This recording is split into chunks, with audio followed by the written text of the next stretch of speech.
అది జరిగిన రెండవ రోజున రాంచీ ఎక్స్‌ప్రెస్ అని ఒక న్యూస్ పేపర్ ఉంది. అవును. రాంచీకి దగ్గరలో ఉంది ఇది. బొకారో స్టీల్ సిటీ ఎక్స్‌ప్రెస్ ఎక్కితే పుందాగ్ రైల్వే స్టేషన్. పుందాగ్ అయితే 5,000 ఎకరాల ల్యాండ్.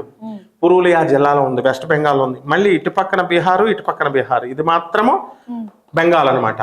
సో అప్పుడు వెస్ట్ బెంగాల్ పోలీస్ దిగింది, బీహార్ పోలీస్ దిగింది, మొత్తం ఆర్మీ దిగింది, సిబిఐ దిగి ఇన్వెస్టిగేషన్ చేసింది.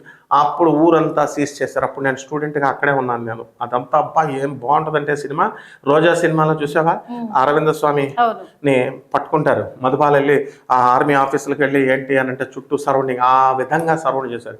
మాకెందుకు వచ్చిన గొడవరా బాబు, ఇది మేమేదో మా గురువు గారిని చూడడానికి కానీ వెళ్తే ఆనంద్ మార్క్కి అని అంటే వాళ్ళు ఏం చెప్పారు, ఆనంద్ మార్క్ వచ్చామని చెప్పకండి మిమ్మల్ని కూడా అరెస్ట్ చేయొచ్చేమో, మీ ఫ్రెండ్స్ దగ్గరికి వెళ్ళామంటే సిబిఐ ఆఫీసర్సా ఎవరు గురువు ముందు, వాళ్ళేంటి మమ్మల్ని చేసేది అని చెప్పేసి మేము ధైర్యంగా మా గురువు గారి దగ్గర కోసం వచ్చామంటే అక్కడ తెలుగు సిబిఐ ఆఫీసర్స్ పదాన్ని నన్ను కూడా తీసుకెళ్లారు.